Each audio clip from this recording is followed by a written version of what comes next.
السلام علیکم جماعت اختم۔ آج کے لیکچر میں ہم گرامر کی کا ایک موضوع پڑھیں گے۔ اس میں اسم ذات کی اقسام ہم پڑھیں گے۔ اسم ذات جو ہے وہ اسم نکرہ کی ایک قسم ہے۔ پہلے ہم اس کی تعریف کر لیتے ہیں کہ اسم نکرہ کی ایک قسم اسم ذات ہے، جس سے ایک چیز کی حقیقت کو دوسری چیز سے جدا سمجھا جاتا ہے۔ مثلا صبح، شام، گائے، بکری، اونٹ وغیرہ، یعنی ہر ایک چیز دوسری چیز سے بالکل علیحدہ ہوتی ہے، اس کے ساتھ دوسری چیز کے ساتھ کوئی تعلق نہیں ہوتا۔ آگے اس کی اقسام ہیں۔ اس کو 5 اقسام میں تقسیم کیا گیا ہے۔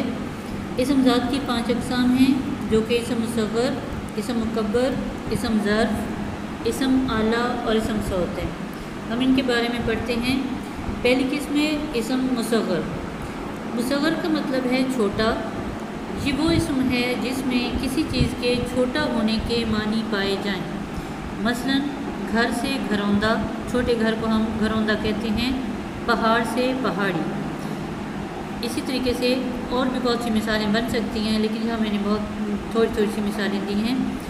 دوسرے نمبر پہ ہے اسم مکبر۔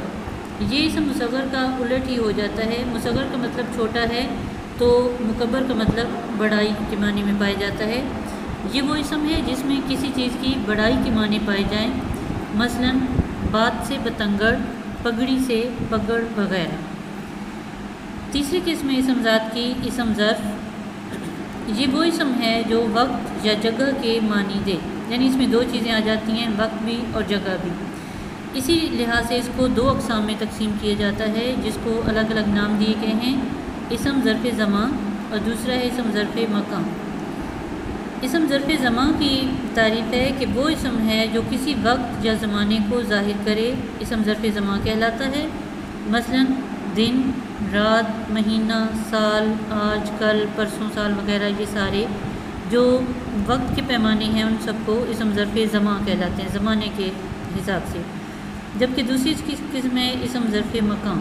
مکان یعنی کسی جگہ کے بارے میں، کہ وہ اسم جو کسی جگہ یا مقام کے لیے بولا جائے، اسم ظرف مکان کہلاتا ہے۔ مثلا مسجد، اسکول، باغ، ہسپتال، بینک وغیرہ۔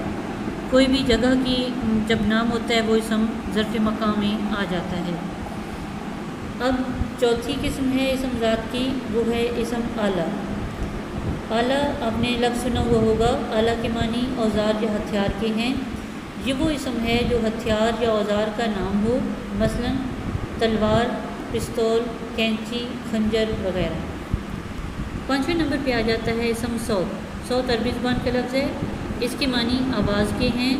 یہ وہ اسم ہے جو کسی جاندار یا بے جان چیز کی آواز کو ظاہر کرے، یعنی کوئی بھی چیز ہو، چاہے وہ جاندار ہو بے جان ہو، اس کی آواز کو ظاہر کرنے والے جو الفاظ ہم استعمال کرتے ہیں وہ اسم صوت کہلاتے ہیں۔ مثلا کائیں کائیں کوے کی آواز ہے، چھک چھک ٹرین کی آواز ہے، ٹن ٹن گھنٹی کی آواز ہے۔ اسی طریقے سے مختلف چیزوں کی آوازیں آپ اس میں شامل کر سکتے ہیں۔